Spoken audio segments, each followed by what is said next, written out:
Hey guys! Tonight we step through the creaky door of a Victorian townhouse, where the air is thick with the musty scent of coal dust and the faint whiff of unwashed wool from heavy drapes. Picture yourself brushing past a cluttered parlor.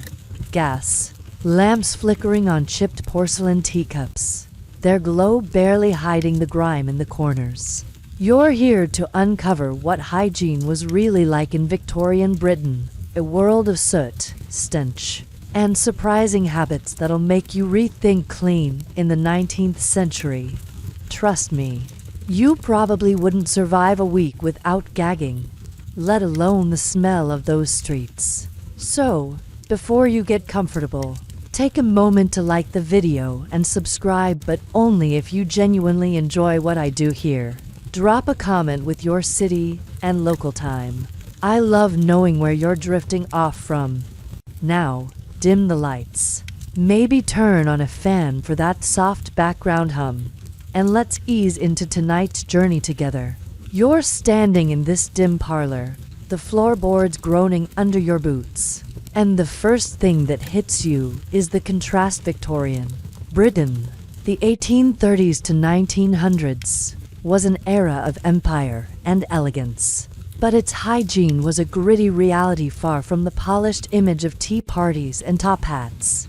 You're a middle-class Londoner, let's call you Clara, navigating a world where clean often meant a quick wipe with a damp cloth, and the air carried the stink of open sewers. Hygiene wasn't just about personal care, it was a battle against filth, disease, and social judgment, a far cry from the medieval queen's gilded nightmares, or the serf's brutal toil we explored in other tales. You're here to dive into this grimy truth, starting with the Victorian home, a microcosm of the era's hygiene struggles. Let's ground this with a mainstream fact. Victorian homes, even in middle-class areas, often lacked proper sanitation, with indoor plumbing rare until the late 19th century. As noted in household manuals like Mrs. Beeton's Book of Household Management 1861, most relied on chamber pots, emptied into outdoor privies or streets, and water was hauled from pumps, often contaminated. You're eyeing a porcelain pot under a side table, its faint odor wafting, and you're grimacing, knowing you'd empty it into a backyard cesspit. The parlor's elegance, we entered a facade for this daily filth. The open sewers will see in the streets a looming threat, as rank as the medieval plague cures we shuddered through. Your life a dance with dirt. Now, here's a quirky tidbit. Victorians used scent bottles, tiny glass vials of lavender or rosewater, carried to mask bad smells, a fashionable fix for the era's stench. In the 1860s, apothecary ads touted these, tucked into pockets or reticules. You're fingering one in your apron. It's floral, with a frail shield, and grinning it's like a Victorian Febreze, fancier than the medieval queen's relic pouches we clutched. You're half tempted to douse the room, but the pots reek and a maid's hurried step outside keep you rooted. The hygiene's grim reality, as stubborn as the betrayals we dodged in royal courts. A stench no bottle can hide. But not everyone agrees on why hygiene was so poor. Historians still argue whether Victorian sanitation lagged due to technological limits, or societal attitudes that downplayed cleanliness, with no clear cause in public health reports or diaries. Some, citing slow infrastructure growth, say pipes and sewers were costly to build. Others, pointing to cultural norms, argue cleanliness wasn't prioritized until germ theory emerged. Like the church's grip we saw in medieval medicine. You're sidestepping a sticky floorboard, the parlor's dust tickling your nose, and wondering if this filth's a matter of money or mindset. The childbirth's risks we faced in queenship, now a grimy home where dirt's a silent killer. The wedding night's dread we felt, a softer fear than this creeping uncleanliness. Your health a gamble in a dusty world. Step closer to the hearth and notice the details. the warm ash under your fingers, the faint clink of a teacup, the way the scent bottle's stopper glints, a fragile hope. This parlor's a stage, like the royal halls we walked, but it's a gritty one, where every surface hides filth.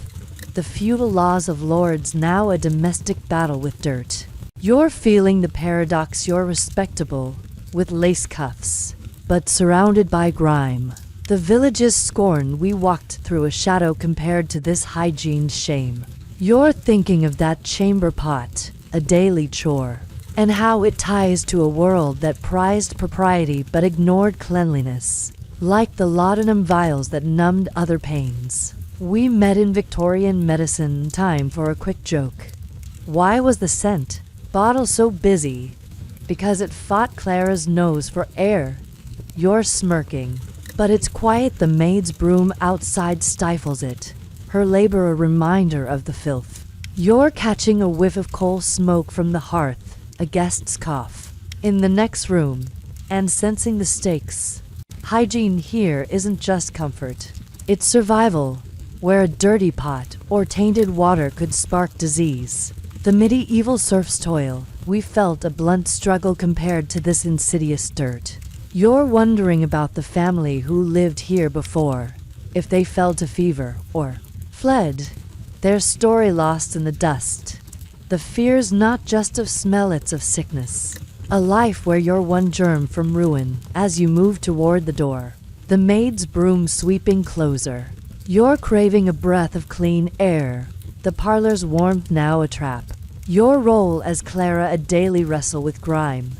You're starting to see the bigger picture. This isn't just a home, it's a battleground, where Victorian hygiene was a fight against filth, driven by ignorance and want. You're thinking of those scent bottles, masking stench like Queen's cipher rings masked plots, and how they reflect a society that polished its image but not its homes. You're wondering about the Londoner you'll be, if you'll conquer this dirt or succumb, and the thousands who've lived here before, their lives buried in the grime. The lamp dims, the street beckons, and you're carrying this gritty truth, ready to explore the sewage-filled streets that define the era, a filth as cruel as the parlor's dust.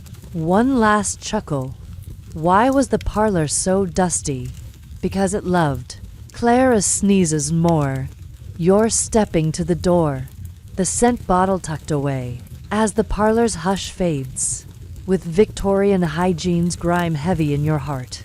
You're ready to dive into the sewage-filled streets, a nightmare as rank as the city's pulse.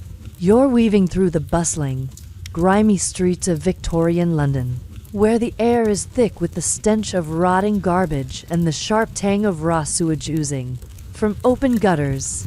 Gaslights flicker, casting a sickly glow on cobblestones, slick with mud and worse, while horse-drawn cabs clatter past, splashing filth onto your skirts.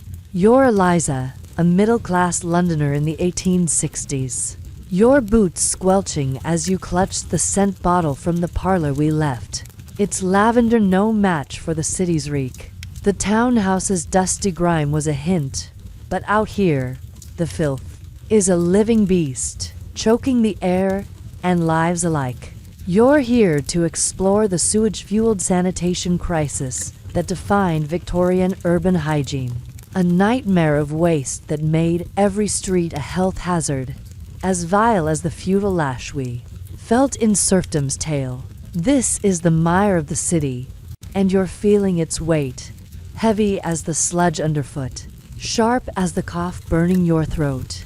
The mainstream fact is that Victorian cities, particularly London, suffered from severe sanitation issues until the late 19th century, with open sewers and overflowing cesspits contaminating water and air, as documented in public health reports, like Edwin Chadwick's report on the sanitary condition of the laboring population 1842. Most homes, like the one we saw, dumped waste into streets or rivers, and the Thames was an open sewer, spreading cholera and typhoid. You're dodging a stream of foul water trickling from an alley. Your handkerchief pressed to your nose, and you're gagging, knowing the pump you drink from might be tainted. The parlor's chamber pot, we eyed a small piece of this urban cesspool. The medieval plague's filth, we faced a distant kin to this modern stink. Your survival a gamble with every breath. But here's a quirky tidbit. Victorians used sewer charms. Cheap tin amulets shaped like fish or keys, worn to ward off miasma, the bad air they blamed for disease. In the 1860s, street vendors sold these, peddled as health talismans. You're fingering one pin to your shawl. It's metal warm, and grinning it's like a Victorian air purifier, flimsier than the scent bottles we sniffed in the parlor. You're half tempted to wave it at the gutter's stench, hoping for magic. But a passing costermonger shout and the reek's bite keep you moving. The sanitation crisis as relentless as the betrayals we dodged in royal courts. A filth no charm can cleanse. Historians still argue whether the sanitation crisis was primarily due to rapid urbanization or governmental neglect, with no clear cause in municipal records or health reforms. Some, citing population growth, say cities outpaced infrastructure, overwhelming sewers. Others, pointing to slow reforms, argue authorities ignored the poor's plight, like the church's grip we saw in medieval medicine. Your sidestepping a pile of horse dung, a child's cough nearby spiking your fear, and wondering if this mess is London's size or its leader's fault. The childbirth's risks we faced in Queenship, now a city where filth breeds death. The wedding night's dread we felt a softer fear than this poisoned air. Your health a wager on the next pump's water. Time for a quick joke. Why was the sewer charm so shiny? Because it sparkled past Eliz's choking lungs. You're chuckling, but its hushed a cab's rattle drowns it. And you're wary of a beggar's pleading stare. You're clutching your shawl, the street slime sticking, as you take in the scene. Picture the scene. The street's a chaotic swamp, with vendors' stalls piled with rotting fish, urchins darting through muck, and the Thames brown tide lapping nearby. A far cry from the parlor's dusty warmth or the healer's den. You're not in the field's mud or the royal halls. You're in a cesspool, where sanitation's a myth. The gutters overflow with waste, human, animal, industrial, spilling into wells. The chamber pots stink we met, now a citywide plague. The feudal systems yoke a public health crisis, like the ignorance that bound souls in other tales. The crisis isn't just dirt, it's death, with cholera lurking in every sip. The laudanum-like herbs we met in Victorian medicine, a faint hope as this filth threatens all. Though you walk, Eliza's grit your core. Step closer to a pump and notice the details. The cold iron handle, the faint splash of murky water, the way the charm's tin glints, a frail defense. This street's a battlefield, like those task chants we hummed for serfs. But it's toxic, a place where your breath's a risk. You're thinking of that scent bottle, how it masked the parlor's grime, and how this crisis sewers, cesspits, rivers mirrors the violence's threat we faced in Queenship. Each step a wound to your health. You're wondering why London drowns in waste, why clean water's a luxury. The myths of progress we heard in Victorian tales, a cruel kin to this decay, strong but deadly. You're craving fresh air, but the street stench and the pump's drip are your reality. The system a trap, like the medieval city's plague we met. Here's another chuckle. Why was the gutter so bold? Because it loved swallowing Eliza's boots. You're smiling, but it's grim, a woman's hacking cough pulls you back, her illness a warning. You're also connecting the parlor's dust, the royal plots, the serf's toil, the healer's knife, the queen's birth they've led here, where sewage is the Victorian's nightmare. Not just a street, but a life poisoned, like the wedding night's surrender we faced. You're remembering those cruel tricks, a spark of defiance for serfs, and how they align with this charm's hope. Small fights in a crushing world. You're thinking of other Londoners' merchants, maids their streets like yours, each breath a shared wound, their struggle a mirror to the hygiene we've carried since the parlor's first whiff. Now choked by this urban mire as you turn from the pump, a cart splash soaking your hem. You're aching for clean water, the streets. Fill the trap, the sanitation crisis a weight you can't shed, like the fever's fire. You're starting to see the bigger picture. This isn't just a city, it's a sewer, where Victorian hygiene was a fight against waste, driven by neglect and chaos. You're thinking of those sewer charms, warding nothing, like the laudanum-like herbs that dulled other struggles, and how they reflect a society that built empires but not drains. You're wondering about the Londoner you'll be, if you'll outlast this stench or fall. And the thousands who've walked here before, their lives lost in the sludge. The gaslight dims, the street hums, and you're carrying this filthy burden, ready to uncover the rarity of bathing, a hygiene struggle as cruel as the gutters flow. One last joke to ease us forward. Why was the street so smelly? Because it loved Eliz's misery more. You're stepping onto a cleaner path, the charm pinned tight, as the street's din fades, with the sewage crisis heavy in your heart.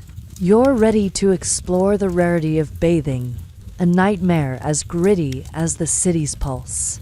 You're stepping back into the cramped bedroom of the Victorian townhouse. The air stale with the scent of damp wool from a sagging mattress, and the faint tang of lye from a chipped wash basin tucked in the corner. A single gas lamp flickers, casting a dim glow on peeling wallpaper. And you're Eliza, a middle-class Londoner in the 1860s.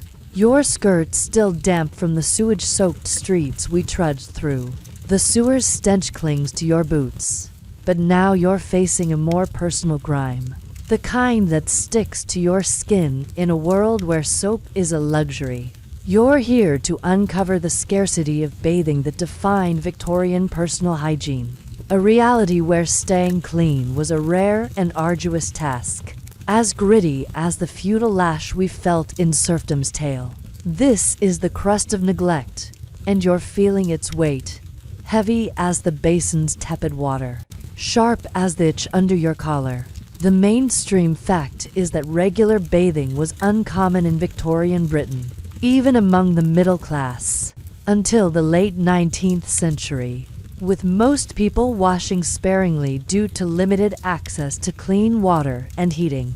As noted in social histories like The Victorian House by Judith Flanders 2003, reflecting primary sources, you relied on sponge baths with cold or lukewarm water, often shared among family members. And full-body baths were a weekly or monthly ordeal, requiring hours to heat water over a fire. You're dipping a cloth into the basin. It's water cloudy, from your sister's earlier use, and you're wincing, knowing a proper bath means hauling buckets from a pump we saw tainted in the streets. The parlor's chamber pot, we eyed a hint of this hygiene's scarcity. The medieval plague's filth we faced a distant kin to this personal dirt. Your cleanliness a struggle against time and resources. But here's a quirky tidbit. Victorians sometimes used bathing powders, concoctions of starch or oatmeal sprinkled into basins to soften water or mimic soap's lather, sold as a budget-friendly hygiene hack. In the 1860s, apothecary ads pitched these, promising a luxurious wash. You're eyeing a tin of powder by the basin, its label faded, and grinning it's like a Victorian bath bomb, less bubbly than the sewer charms we pinned in the streets. You're half tempted to sprinkle it, hoping for a miracle, but the water's chill and the cloth's roughness keep you focused. The bathing's rarity as stubborn as the betrayals we dodged in royal courts. A grime no powder can scrub. Historians still argue whether the scarcity of bathing was driven by practical constraints or cultural attitudes that undervalued personal cleanliness. With no clear cause in household diaries or health manuals, some, citing water shortages, say limited plumbing and fuel made baths impractical. Others, pointing to social norms, argue Victorians saw frequent washing as unnecessary or even unhealthy. Like the church's grip we saw in medieval medicine. You're scrubbing your arms, the water barely lathering, and wondering if this half-wash is due to cost or custom. The sewage crisis we face now a personal battle with dirt. The wedding night's dread we felt a softer burden than this gritty. Skin, your health a wager on a shallow basin. Time for a quick joke. Why was the bathing powder so dusty? Because it sneezed at Eliz's grime. You're chuckling, but it's hushed the creak of a floorboard downstairs drowns it. And you're wary of your mother's call. You're wringing the cloth. The room's chill biting. As you take in the scene, you picture the scene. The bedrooms. A cramped nook with a lumpy bed, a warped mirror, and the basin's chipped rim glinting. A far cry from the street's sludgy chaos, or the parlor's dusty warmth. You're not in the royal halls, or the healer's den. You're in a private struggle, where bathing's a myth. You're dabbing at your neck, the water cold and stingy, a far cry from the hot tubs we dream of. The chamber pots reek we met now a body unwashed for weeks. The feudal system's yoke of personal filth, like the ignorance that bound souls in other tales. The scarcity isn't just water, it's effort, with baths a chore that steals hours.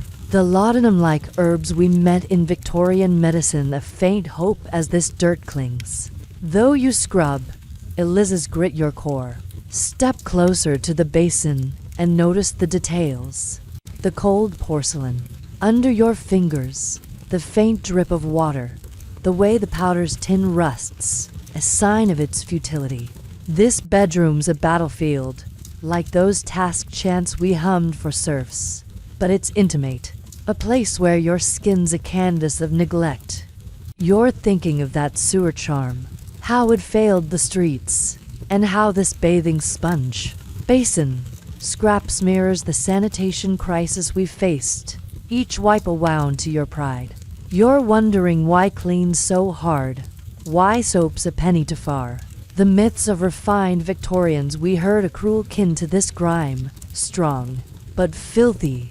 You're craving a proper bath, but the basin's empty, the system a trap, like the medieval city's plague we met. Here's another chuckle. Why was the basin so shallow? Because it loved Eliz's dirt more. You're smiling, but it's grimmer. Neighbors cough through the wall pulls you back. Their illness a warning. You're also connecting the dots.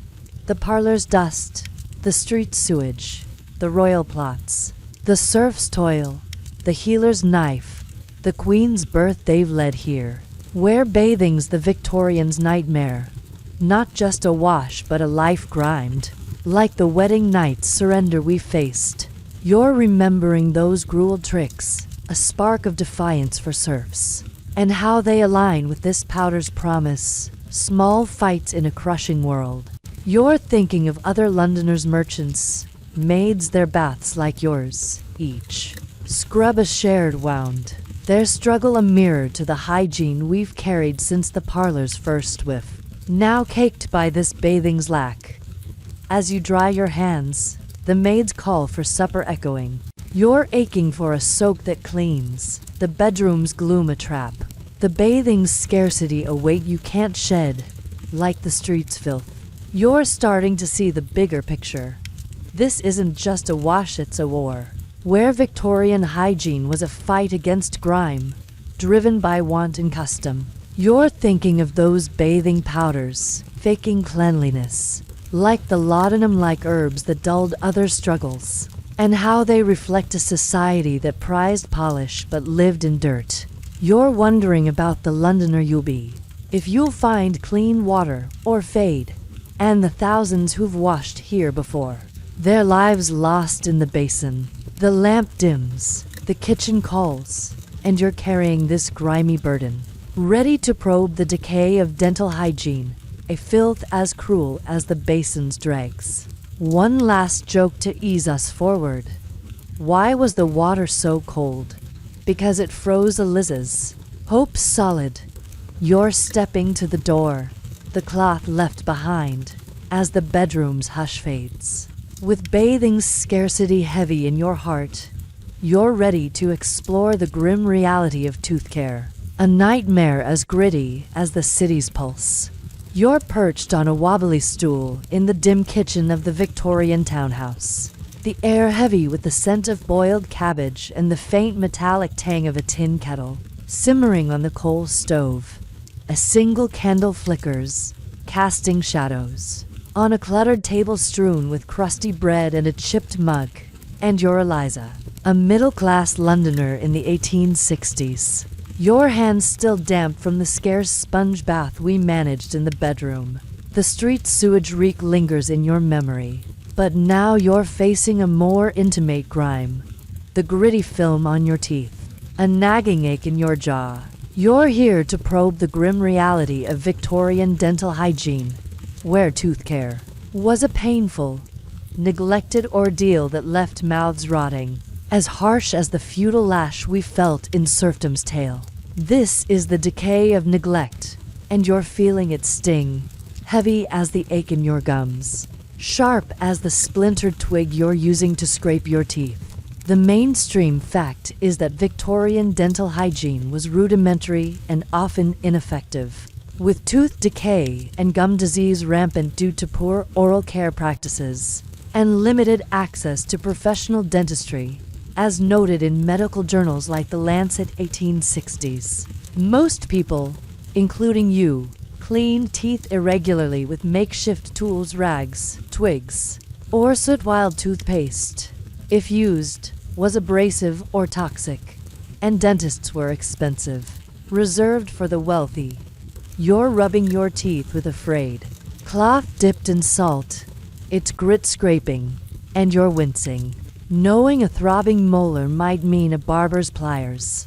The bedroom's cloudy basin, we used a hint of this dental neglect. The medieval plague's filth, we faced a distant kin to this oral rot. Your smile a gamble with every meal. But here's a quirky tidbit. Victorians sometimes used tooth powders, concoctions of chalk, charcoal, or even ground cuttlefish, sold in tins as a fashionable dental aid, though they often wore down enamel. In the 1860s, apothecary ads hyped these, promising a pearly shine. You're eyeing a small tin. On the table, its label boasting Dr. Bright's dental dust, and grinning it's like a Victorian TikTok hack, grittier than the bathing powders we sprinkled in the bedroom. You're half tempted to try it, hoping for relief. But the salts burn, and the aches throb keep you cautious. The dental decay as stubborn as the betrayals we dodged in royal courts. A rot no powder can polish. Historians still argue whether poor dental hygiene was due to ignorance of oral health or economic barriers to care, with no clear cause in dental records or personal accounts. Some, citing limited science, say Victorians didn't understand decay's causes until germ theory spread. Others, pointing to class divides, argue only the rich could afford proper tools or dentists. Like the church's grip we saw in medieval medicine, you're scraping harder, the twigs splintering, and wondering if this neglect's from lack of knowledge or coin. The sewage crisis we faced in the streets, now a mouth where plaque breeds pain.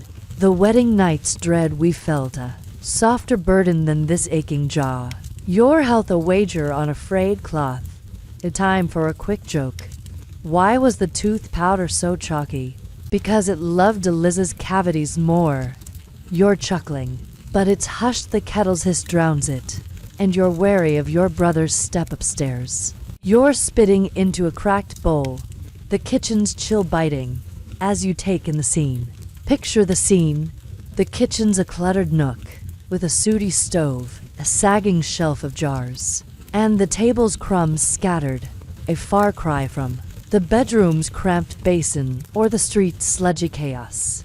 You're not in the royal halls or the healer's den. You're in a gritty struggle, where tooth care's a myth. You're scraping, rubbing, grimacing, the twigs rough, the salt's harsh, a far cry from the electric brushes we crave.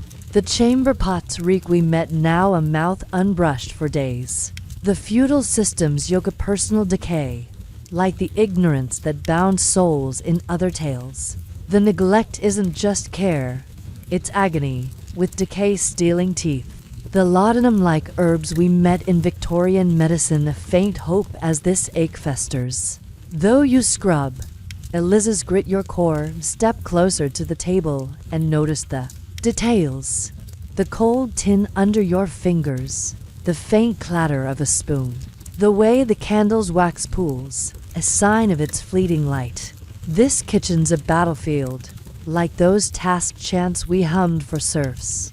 But it's personal, a place where your teeth are a canvas of rot. You're thinking of that bathing powder, how it faked cleanliness, and how this tooth care twigs. Salt, grit mirrors the sanitation crisis we faced, each scrape a wound to your health.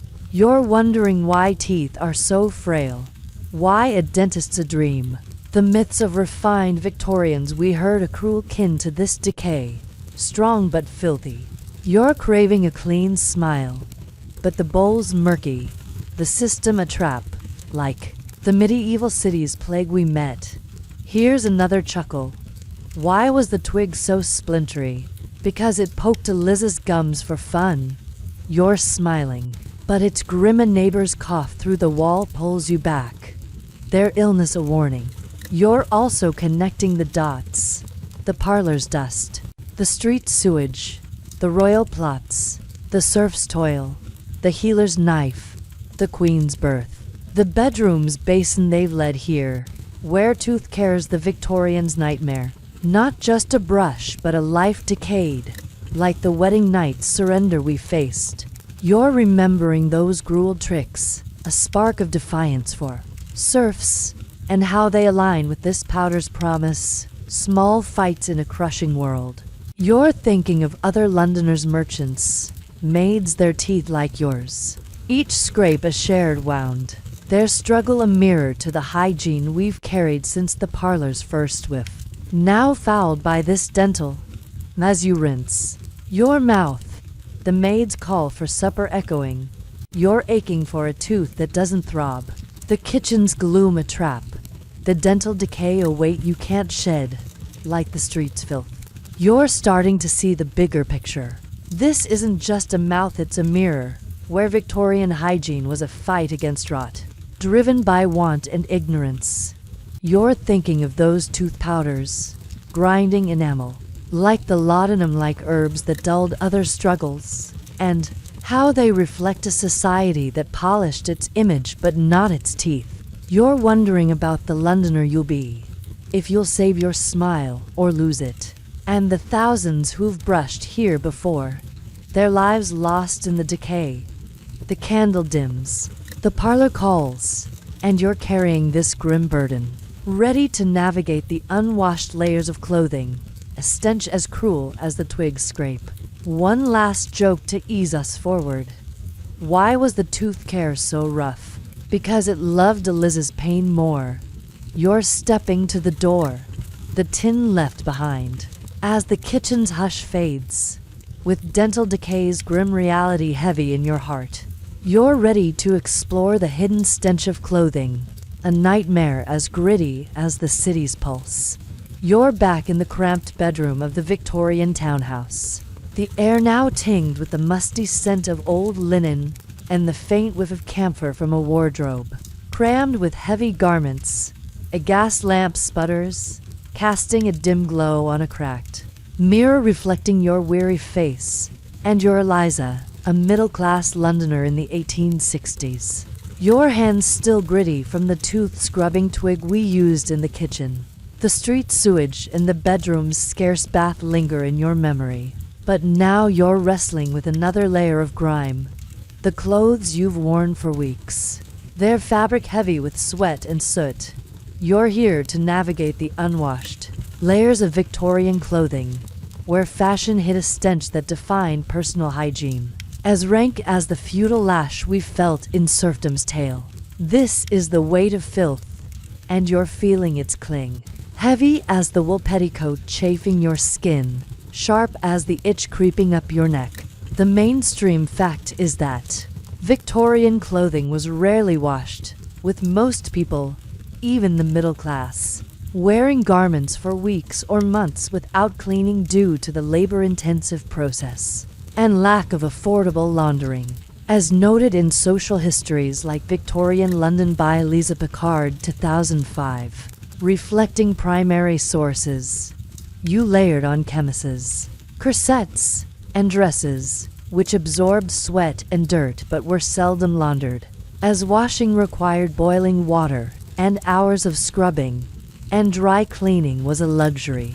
You're tugging at your dress, its hem crusted from the streets we trudged, and you're grimacing, knowing it'll stay on another week.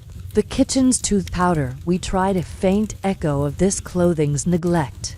The medieval plagues. Filth we faced a distant kin to this wearable grime. Your hygiene a battle against your own wardrobe. But here's a quirky tidbit. Victorians used dress shields. Crescent-shaped cotton pads sewn into armpits to absorb sweat. A makeshift fix to mask body odor without washing the dress. In the 1860s, sewing catalogs sold these, marketed as ladies' saviors. You're lifting your arm, a shield's, patting lumpy, and grinning it's like a Victorian deodorant patch, sneakier than the tooth powders we scoffed at in the kitchen. You're half tempted to stitch on another, hoping it hides the smell. But the dress's stale reek and the corset's pinch keep you grounded. The clothing's stench as stubborn as the betrayals we dodged in royal courts, a filth no pad can mask. Historians still argue whether the unwashed clothing resulted from practical barriers or a cultural tolerance for odor, with no clear cause in household manuals or diaries. Some, citing laundry's cost, say water, soap, and time were scarce. Others, noting social norms, argue Victorians accepted body odor as natural, unlike the germ fears we'll see later. Akin to the church's grip in medieval medicine, you're loosening your corset, its whalebone creaking, and wondering if this grimes from poverty or habit. The sewage crisis we faced in the streets, now a wardrobe where dirt breeds discomfort. The wedding night's dread we felt a softer burden than this itchy stench. Your health a wager on a stale chemise. Time for a quick joke. Why was the dress shield so soggy? Because it drank Eliza's sweat for tea. You're chuckling, but it's hushed the maid's footsteps downstairs drown it. Her own clothes likely worse. You're folding the dress, the bedroom's chill biting. As you take in the scene, picture the scene. The bedroom's a stuffy nook, with a sagging bed, a warped wardrobe, and the mirror's smudged glass reflecting grime. A far cry from the kitchen's cluttered table or the street's sludgy chaos. You're not in the royal halls or the healer's den. You're in a private mire where clothing's a second skin of filth. You're peeling off layer chemise, petticoat, dress each one stiff with sweat. The basin's cloudy water we used to precious to spare. The feudal systems yoke a wearable decay, like the ignorance that bound souls in other tales. The stench isn't just smell, it's shame, with odor marking you as unclean. The laudanum-like herbs we met a faint hope as this grime clings, though you fold. Eliza's grit your core, step closer to the wardrobe and notice the details.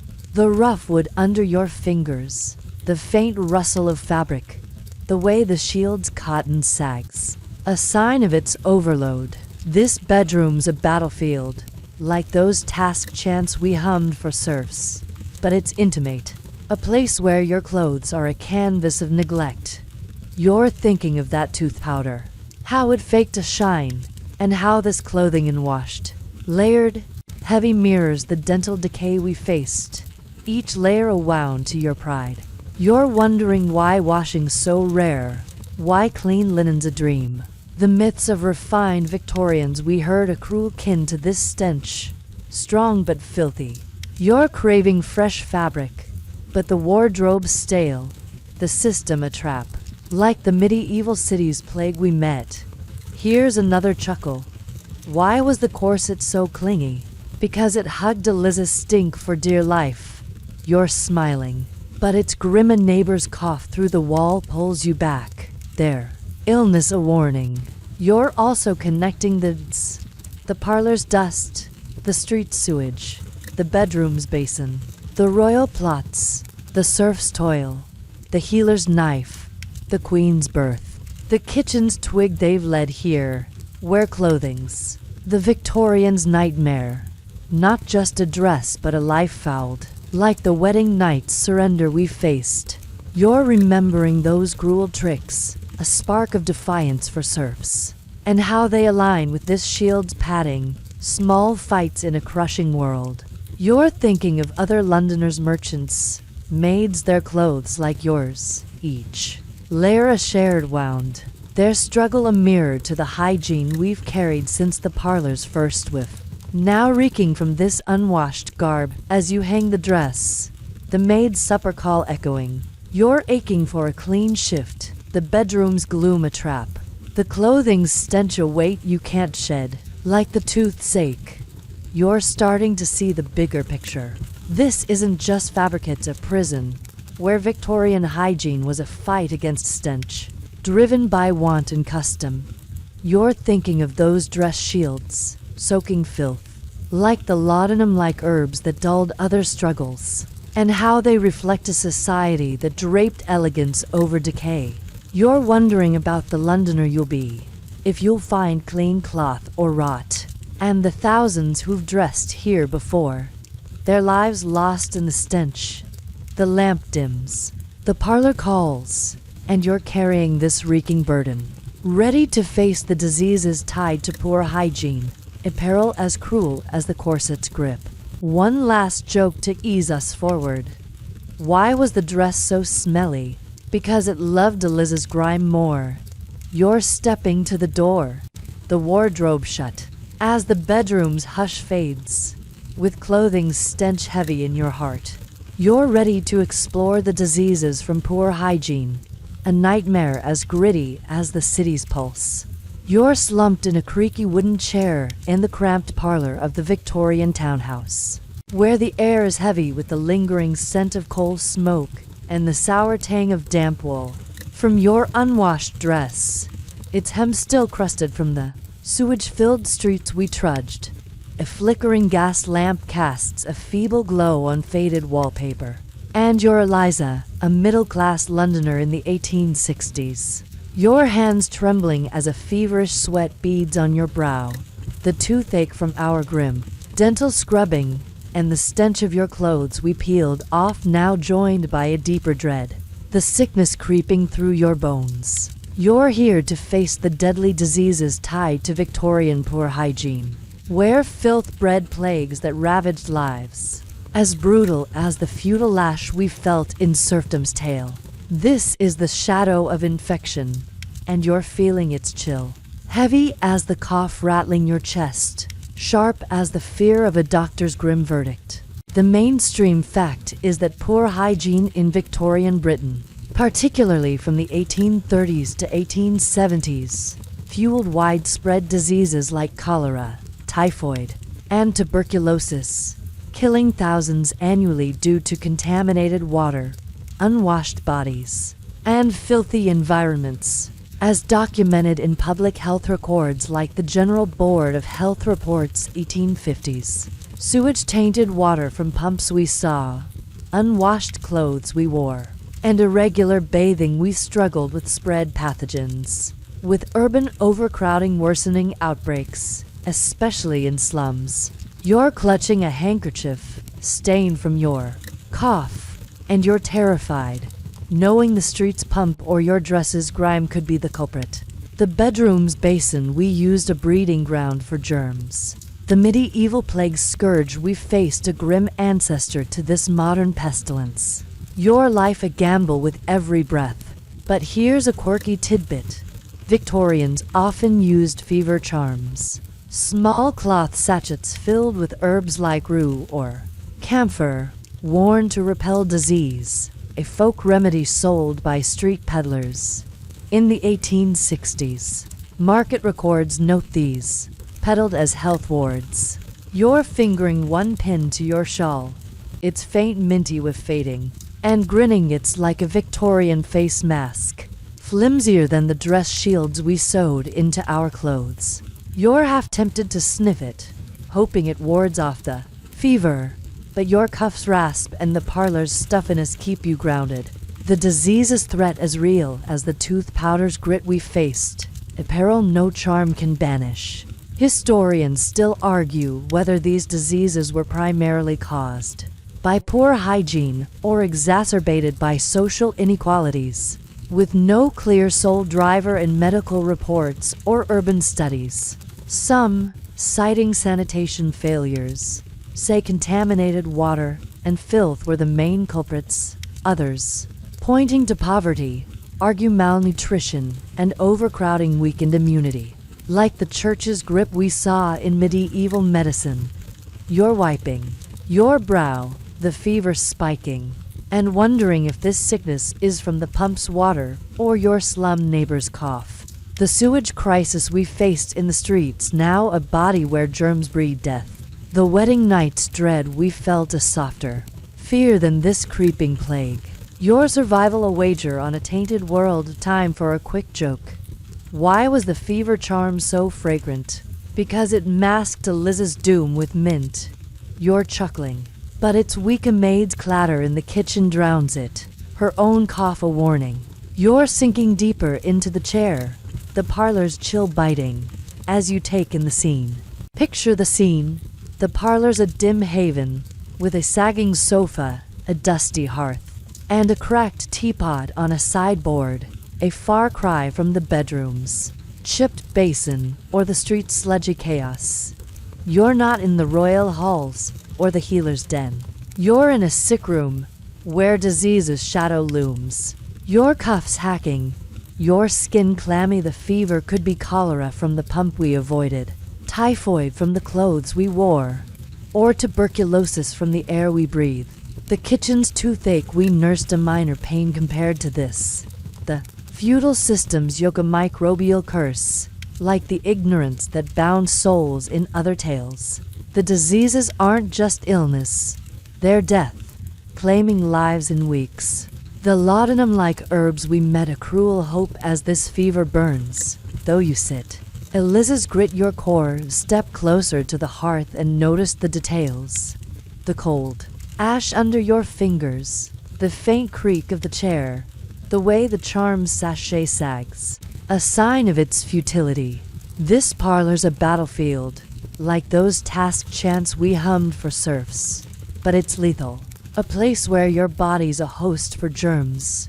You're thinking of that dress shield, how it soaked sweat, and how these diseases, cholera, typhoid, TB, mirror the clothing's stench we faced, each cough a wound to your life. You're wondering why filth kills so fast, why clean water's a dream.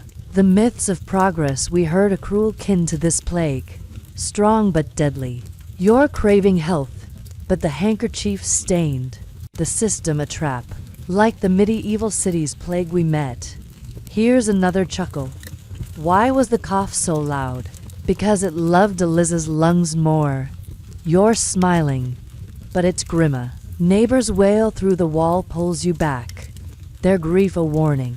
You're also connecting the parlor's dust, the street's sewage, the bedroom's basin, the kitchen's twig, the royal plots, the serf's toil, the healer's knife, the queen's birth. the clothing stench they've led. Here, where disease is the Victorians' nightmare, not just a fever but a life reaped.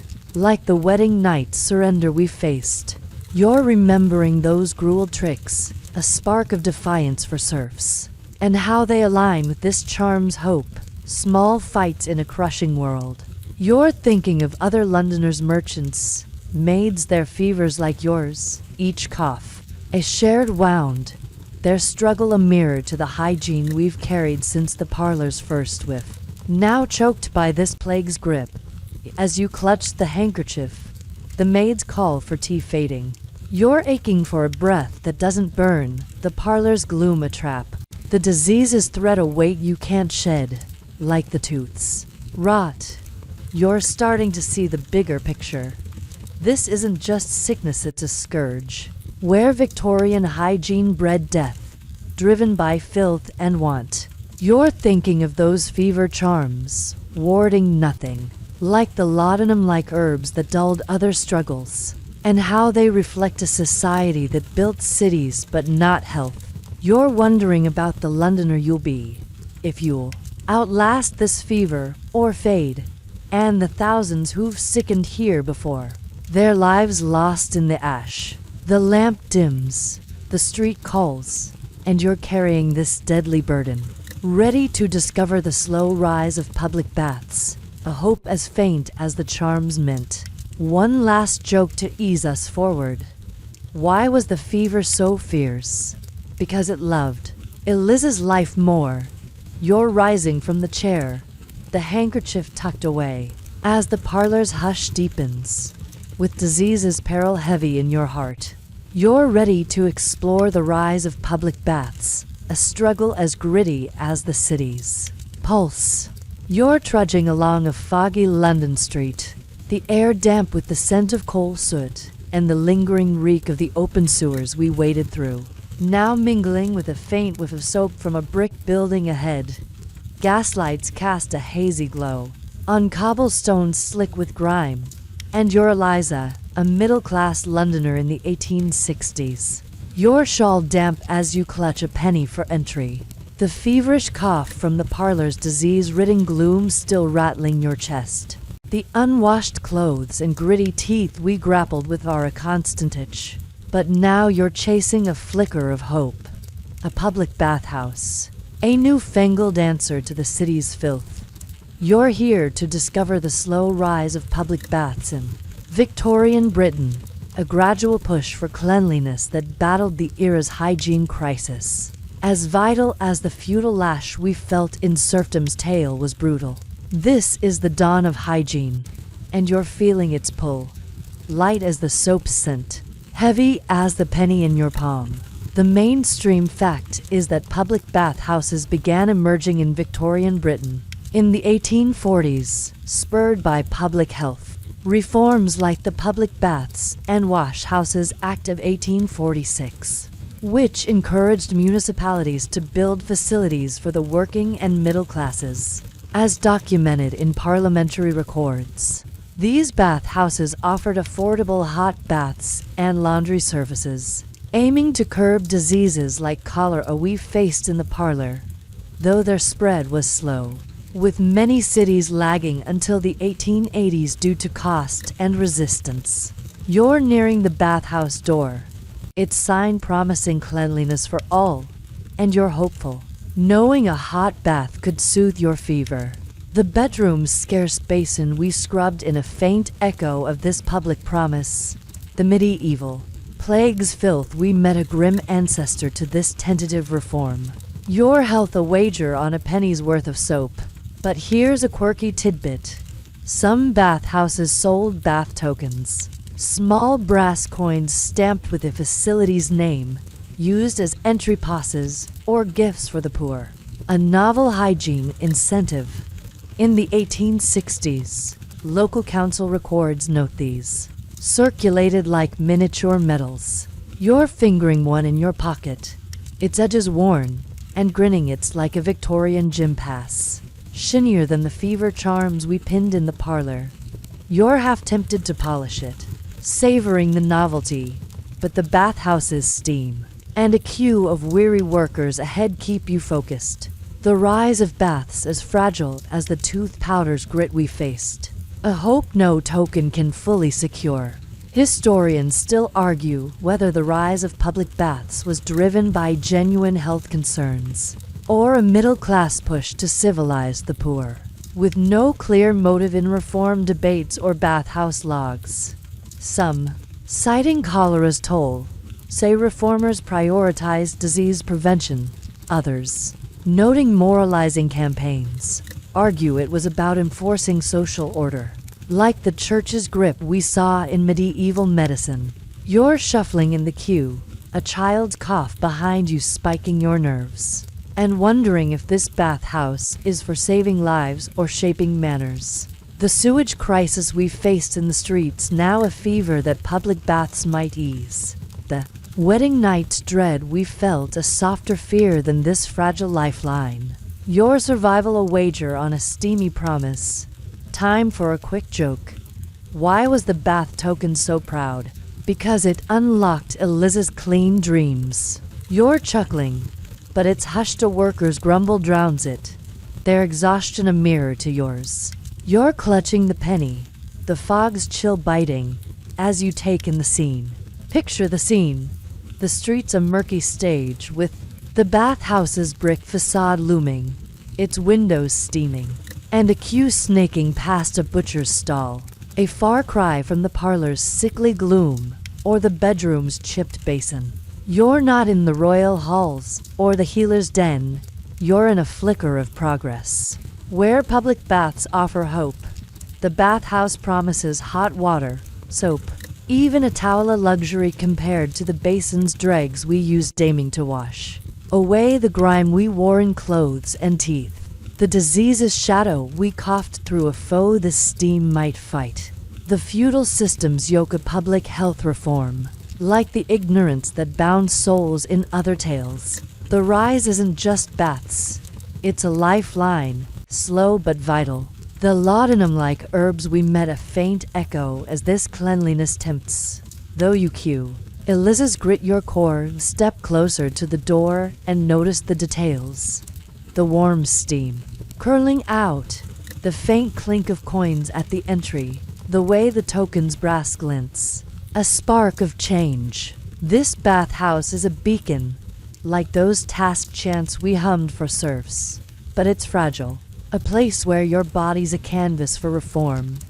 You're thinking of that fever charm, how it failed your cough, and how these bath stubs, taps, hope mirror the sanitation crisis we faced, each splash a wound to your filth. You're wondering why baths are so new, why cleanliness lags behind empire. The myths of refined Victorians we heard, a cruel kin to this grime, strong but filthy. You're craving a soak, but the queue's slow, the system a struggle, like the medieval city's plague we met. Here's another chuckle. Why was the bathhouse so steamy? Because it loved Eliza's dirt more. You're smiling, but it's grim, a woman's cough in the queue pulls you back, her illness a warning. You're also connecting the parlor's dust, the street's sewage, the bedroom's basin, the kitchen's twig, the clothing's stench, the royal plots, the serf's toil, the healer's knife, the queen's birth, the parlor's fever they've led here, where public baths are the Victorians' hope. Not just a wash but a life reclaimed, like the wedding night's surrender we faced. You're remembering those cruel tricks, a spark of defiance for serfs, and how they align with this token's promise. Small fights in a crushing world. You're thinking of other Londoners' workers, maids, their baths like yours, each splash a shared wound, their struggle a mirror to the hygiene we've carried since the parlor's first whiff. Now eased by this steamy dawn, as you hand over the penny, the bathhouse door swinging open. You're aching for water that cleans, the street's fog a trap, the bath's promise a weight you can't shed. Like the fever's fire, you're starting to see the bigger picture. This isn't just a bath, it's a revolution, where Victorian hygiene fought filth, driven by reform and need. You're thinking of those bath tokens, buying hope, like the laudanum-like herbs that dulled other struggles, and how they reflect a society that slowly scrubbed its decay. You're wondering about the Londoner you'll be, if you'll embrace this cleanliness or falter, and the thousands who've queued here before. There lives reborn in the steam. The gaslight dims, the bath awaits, and you're carrying this hopeful burden, ready to delve into the hygiene struggles women faced, a challenge as cruel as the city's grime. One last joke to ease us forward. Why was the bath so warm? Because it hugged Eliza's hopes tight. You're stepping inside, the token spent, as the street's din fades. With public baths rise heavy in your heart, you're ready to explore women's hygiene struggles, a nightmare as gritty as the city's pulse. You're standing in the steamy, tiled women's section of the Victorian public bathhouse. The air thick with the sharp scent of carbolic soap and the damp warmth of rising vapor. From a row of tin tubs, a gas lamp hums overhead, casting a soft glow on cracked tiles. And you're Eliza, a middle-class Londoner in the 1860s. Your shawl draped over a hook as you clutch a rough towel. The feverish cough from the parlor we endured now eased by the bathhouse's warmth we entered. The unwashed clothes, gritty teeth, and street sewage are fresh scars. But here, you're facing a unique struggle. The intimate hygiene challenges Victorian women faced, where biology and modesty clashed with filth. You're here to delve into the personal sanitation burdens that made women's hygiene a nightmare, as daunting as the feudal lash we felt in serfdom's tale. This is the weight of womanhood, and you're feeling its strain, heavy as the towel's damp threads, sharp as the sting of soap on your skin. The mainstream fact is that Victorian women faced significant hygiene challenges due to menstruation and societal taboos around female bodies. With limited access to sanitary products and private washing facilities from the 1830s to 1880s. As noted in social histories like The Female Economy by Wendy Gamber 1997, reflecting primary sources, you managed periods with rags or homemade pads, often reused and hand-washed in cold water. While bathing we struggled with was even rarer during menstruation due to modesty and myths about health risks. You're easing into a tub, the water's heat a rare comfort, and you're wary, knowing your monthly rags stashed in a basket are stained and hard to clean. The bathhouse's steam, we welcomed a public space with little privacy. The medieval plague's filth, we faced a distant kin to this feminine grime. Your hygiene a battle against biology and shame. But here's a quirky tidbit. Some women used sanitary belts, early elastic straps with clips to hold cloth pads. A clunky invention sold discreetly by mail-order catalogs in the 1860s. These belts, noted in women's magazines, promised discreet comfort but were bulky and uncomfortable. You're picturing one in your basket, its straps tangled, and grinning. It's like a Victorian Fitbit for periods. Fussier than the bath tokens we spent at the door. You're half tempted to skip it, dreading its pinch, but the tub's exposure and a neighbor's glance keep you focused. The hygiene struggles as stubborn as the tooth powder's grit we faced. A burden no belt can lighten. Historians still argue whether women's hygiene challenges were primarily due to technological limits or cultural stigmas around menstruation, with no clear driver in medical texts or personal diaries. Some, citing sparse sanitation, say lack of products and plumbing hindered care.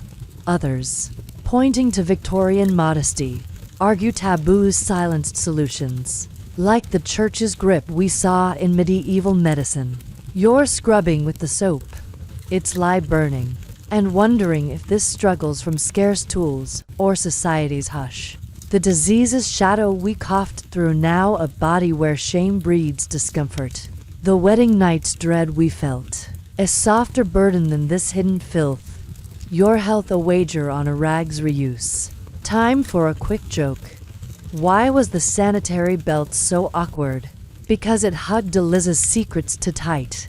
You're chuckling, but it's hushed, the splash of a nearby tub drowns it. And you're wary of a matron's stare.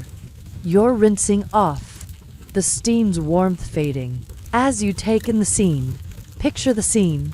The bathhouse is a humid maze, with rows of tubs, curtains offering scant privacy, and women whispering over splashing water. A far cry from the parlor's sickly gloom, or the street's sludgy chaos. You're not in the royal halls, or the healer's den. You're in a women's struggle, where hygiene's a private war. You're washing, but menstruation's a secret, rag soaked, belts chafing. No place to rinse in peace, the basin's scarcity. We met, now a body unwashed for days. The feudal system's yoke of feminine shame, like the ignorance that bound souls in other tales. The challenges aren't just dirt, they're stigma, with periods marking you unclean. The laudanum-like herbs we met, a faint hope as this grime persists. Though you bathe, Eliza's grit your core, step closer to the tub and notice the details. The warm water's suds, the faint creak of a pipe, the way the towel's threads fray, a sign of its overuse. This bathhouse is a refuge, like those task chants we hummed for serfs. But it's exposed. A place where your body's a canvas of taboo. You're thinking of that fever charm, how it failed your cough, and how these struggles, rags, belts, whispers mirror the clothing stench we faced, each wash a wound to your dignity. You're wondering why women's care is so hard, why modesty chokes progress. The myths of refined Victorians we heard, a cruel kin to this shame. Strong but filthy. You're craving privacy, but the curtain's thin, the system a trap. Like the medieval city's plague we met. Here's another chuckle. Why was the rag so shy? Because it hid Eliza's pain in silence. You're smiling, but its grim, a girl's cough nearby pulls you back. Her youth a mirror to your struggle. You're also connecting the parlor's dust, the street's sewage, the bedroom's basin, the kitchen's twig, the clothing's stench, the parlor's fever, the royal plots, the serf's toil, the healer's knife, the queen's birth, the bathhouse's steam they've led here, where women's hygiene is the Victorian's nightmare. Not just a wash, but a life shamed, like the wedding night's surrender we faced. You're remembering those gruel tricks, a spark of defiance for serfs, and how they align with this belt's clips, small fights in a crushing world. You're thinking of other women maids, ladies, their rags like yours, each soak a shared wound. Their struggle a mirror to the hygiene we've carried since the parlor's first whiff. Now stained with this secret grime as you step from the tub, the matron's call to clear out. You're aching for a clean cycle. The bathhouse's steam a fleeting trap. The hygiene struggles a weight you can't shed. Like the fever's fire, you're starting to see the bigger picture. This isn't just a period, it's a plight, where Victorian hygiene trapped women in shame.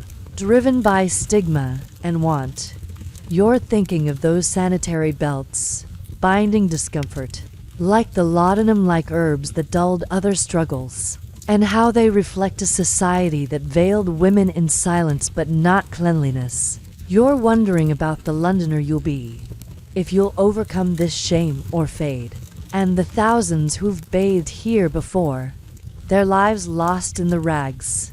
The lamp dims, the street calls, and you're carrying this burdened truth, ready to explore the superstitions shaping hygiene habits, a myth as cruel as the tub's chill. One last joke to ease us forward. Why was the bath so public? Because it loved Eliza's blush more. You're wrapping the towel, the belt hidden. As the bathhouse's hum fades, with women's hygiene struggles heavy in your heart. You're ready to explore the superstitions that shaped hygiene, a nightmare as gritty as the city's pulse. You're settled on a worn stool in the cramped kitchen of the Victorian townhouse, the air heavy with the scent of simmering broth and the faint must of damp flour sacks.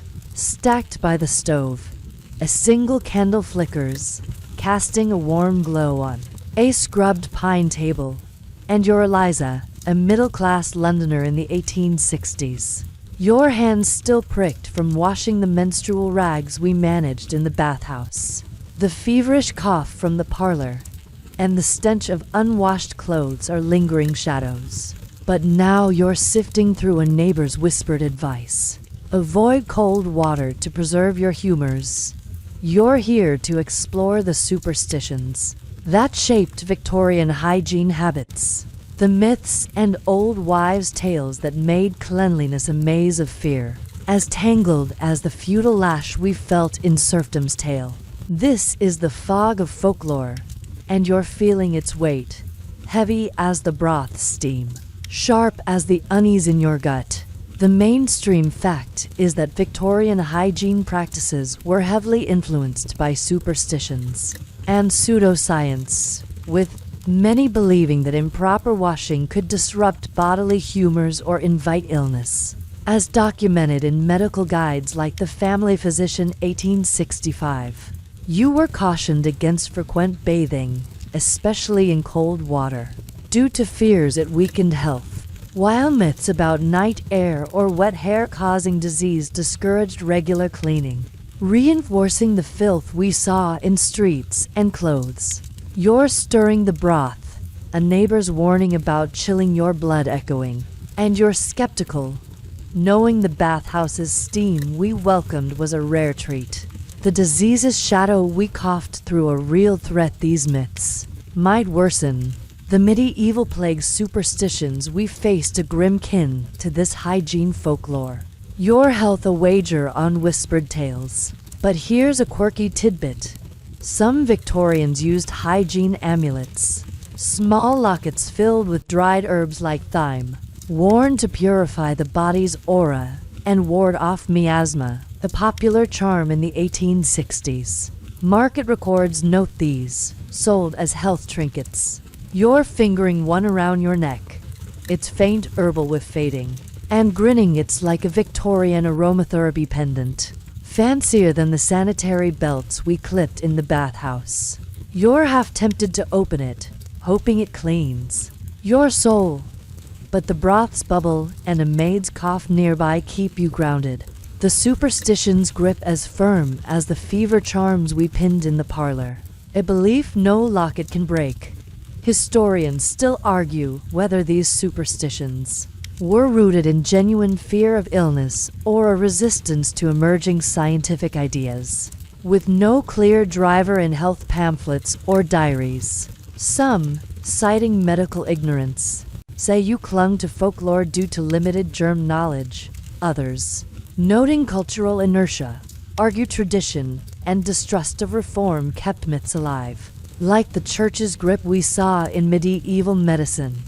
You're tasting the broth, its warmth soothing, and wondering if this fear of cold water is old wisdom or old folly. The unwashed clothes we wore now a body where myths breed neglect.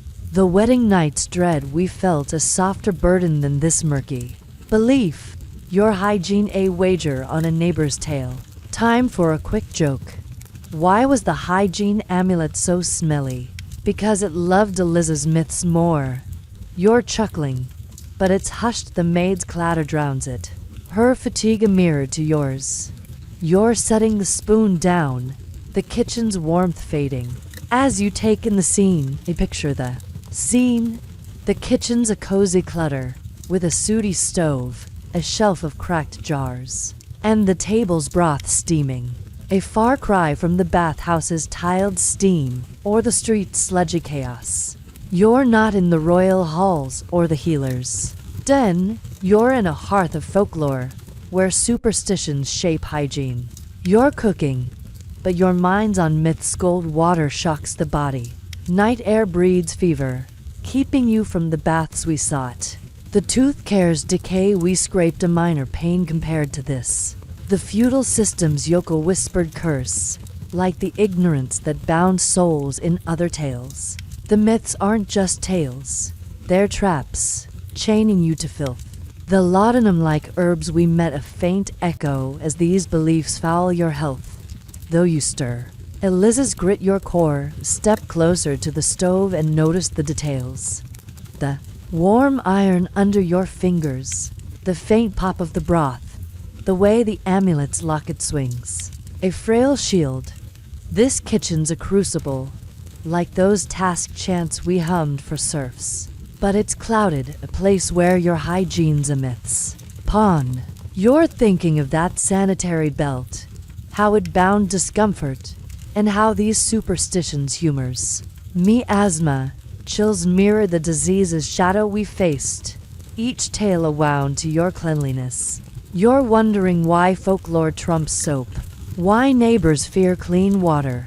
The myths of refined Victorians we heard a cruel kin to this ignorance, strong but filthy. You're craving truth, but the maid's warning and the broth's steam are your reality. The system a trap, like the medieval city's plague we met. Here's another chuckle. Why was the myth so stubborn? Because it loved Eliza's dirt more. You're smiling, but its grim and neighbor's cough outside pulls you back. Their illness a warning. You're also connecting the parlor's dust, the street's sewage, the bedroom's basin, the kitchen's twig, the clothing's stench, the parlor's fever, the bathhouse's steam, the royal plots, the serf's toil, the healer's knife, the queen's birth, the bath's rags they've led here, where superstitions are the Victorian's nightmare. Not just hygiene, but a life misled, like the wedding night's surrender we faced. You're remembering those cruel tricks, a spark of defiance for serfs, and how they align with this amulet's herbs, small fights in a crushing world. You're thinking of other Londoners' workers, maids, their myths like yours, each tale a shared wound, their struggle a mirror to the hygiene we've carried since the parlor's first whiff. Now clouded by this folklore's haze, as you ladle the broth, the maid's call for supper echoing. You're aching for a hygiene free of fear, the kitchen's glow a trap, the superstitions weight a chain you can't shed, like the fever's fire. You're starting to see the bigger picture. This isn't just belief, it's a barrier. Where Victorian hygiene was stalled by myth, driven by fear and tradition. You're thinking of those hygiene amulets, promising purity, like the laudanum-like herbs that dulled other struggles, and how they reflect a society that chased folklore over facts. You're wondering about the Londoner you'll be, if you'll break these myths or fade, and the thousands who've lived here before, their lives lost in the haze. The candle dims, the street calls, and you're carrying this clouded burden, ready to reflect on the lasting legacy of Victorian hygiene, a mark as cruel as the amulets lie. One last joke to ease us forward. Why was the superstition so sneaky? Because it loved Eliza's grime more. You're rising from the stool, the locket left behind, as the kitchen's hush deepens, with superstitions myths heavy in your heart. You're ready to explore the legacy of Victorian hygiene, a nightmare, as gritty as the city's pulse. You're seated on a weathered bench in a quiet London park, the air soft with the scent of blooming lilacs, and the faint dampness of morning dew. Clinging to the grass, dawn's pale light filters through gnarled oaks, casting gentle shadows. And you're Eliza, a middle-class Londoner in the 1860s. Your shawl loose as you hold a worn pamphlet on modern sanitation, its pages creased from your feverish grip in the kitchen we left, where superstitions clouded hygiene, the street sewage, the scarce baths, and the disease's shadow are etched in your memory. But here, you're reflecting on the lasting legacy of Victorian hygiene, How its struggles and slow reforms shaped a cleaner world beyond your time. You're here to trace the enduring impact of this grimy era, a mark as vital as the feudal lash we felt in serfdom's tale. This is the echo of cleanliness, and you're feeling its weight, light as the dawn's breeze, heavy as the pamphlets. Promise in your hands. The mainstream fact is that Victorian hygiene's challenges, from the 1830s to 1900s, left a profound legacy on modern public health, driving sanitation reforms like the Public Health Act of 1875 that mandated clean water and sewers, as documented in parliamentary records and urban histories. Your struggles dodging cholera we coughed through, scrubbing with scarce basins we dipped in, wearing reeking clothes we peeled off exposed filth's toll, sparking plumbing, bathhouses, and germ theories rise, reshaping cities and lives. You're flipping the pamphlet, its diagrams of pipes a dream, and you're seeing your pain. From the tooth's decay we scraped to the bathhouse's steam we sought. As a thread in this shift, the women's hygiene struggles we faced a spark for a world where cleanliness saves, unlike the medieval medicine's misery we explored. But here's a quirky tidbit. Victorian hygiene woes inspired soap songs, catchy jingles sung in music halls to promote washing, with lyrics like "Scrub your hands, save your soul," printed in 1870s broadsheets. These tunes, like the lament ballads we hummed for queens, gave voice to your grime, echoing in pubs we passed. You're humming one now, its melody faint, and grinning it's like a Victorian public service ad, bubblier than the hygiene amulets we wore in the kitchen. You're half tempted to sing aloud, claiming your fight, but a sparrow's chirp and the park's hush keep you soft. The legacy's weight deeper than the fever charms we pinned, a mark no song can fully capture. Historians still argue whether Victorian hygiene's legacy was a triumph of reform or a slow correction of preventable failures, with no clear verdict in health reports or social histories. Some, citing sewer systems, say it revolutionized public health, birthing modern sanitation. Others, noting delayed progress, argue lives were lost to inaction, like the church's grip we saw in medieval medicine. You're tracing the pamphlets, ink, the grass cool underfoot, and wondering if your struggles, from the street sludge to the women's rags, changed the world or just marked its flaws. The parlor's dust, the tooth's rot, and the bathhouse's hope we faced now a fevered legacy that lingers. The wedding night's pain we felt a softer scar than this gritty fight. Your life a flicker in hygiene's tale. Time for a quick joke. Why was the soap song so catchy? Because it scrubbed a Liz's grime away. You're chuckling, but its soft a gardener's rake nearby drowns it, their labor a mirror to yours. You're settling deeper on the bench, the pamphlet crinkling, as you take in the scene. Picture the scene. The park's a tranquil haven, with winding paths, a bubbling stream, and dawn's light gilding. The leaves, a far cry from the kitchen's steamy broth, or the bathhouse's tiled steam. You're not in the royal halls, or the healer's den. You're in a space of reflection, where hygiene's legacy blooms. Your life dodging sewage we trudged, scraping teeth we ached, washing rags we hid wasn't just filth.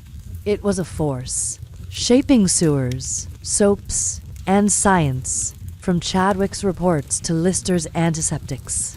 The disease's shadow we coughed a spark for change, like the sisterhood's courage in other tales. You're feeling the ripple, how your suffering, tied to myths we debunked and streets we fled, nudged society to clean its act, a shift as slow as the dawn's glow.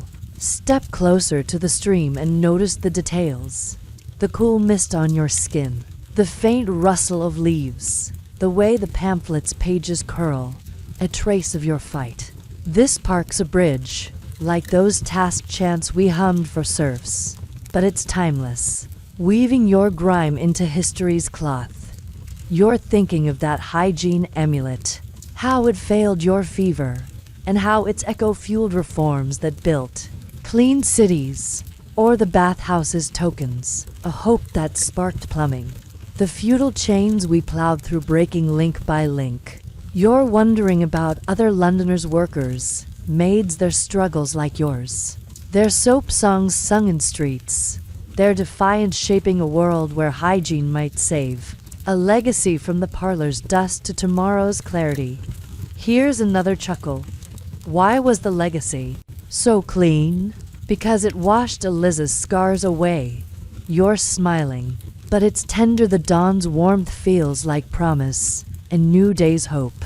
You're also connecting the parlor's dust, the street's sewage, the bedroom's basin, the kitchen's twig, the clothing's stench, the parlor's fever, the bathhouse's steam, the women's rags, the royal plots, the serf's toil, the healer's knife, the queen's birth, the kitchen's myths they've led here, where hygiene's legacy left a mark, from sewers to soaps, a legacy of filth turned to progress.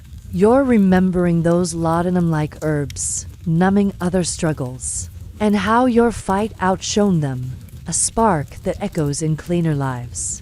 You're thinking of those who followed, their water clear, their lives built on your grime, each struggle a seed for change. Now, let's let the world soften, the edges fading like a whispered lullaby. You're still on that bench, the park's dawn wrapping you in a gentle embrace, the lilac scent and the pamphlet's hope dissolving into the morning's hush. The sewage, the grime, the fever, and the myths drift away, leaving a warm ember of your resilience, Eliza's grit glowing soft. You've walked through streets and bathhouses, carried filth, fears, and sparks, and that's enough. Picture a quiet meadow, its grasses swaying under dawn's first light, where your struggle, the Londoner's courage, and countless lives' defiance drift like petals on a breeze. The stench, the rags, the shadows, they're gone, leaving only peace, a world cradling you close. Let the dawn deepen, let the silence hold you. Your heart's full, your eyes heavy, and the morning's ready to weave you into its dreams. Sleep now, sweet listener, and rest in the glow of stories that endure, soft as the sunrise ahead.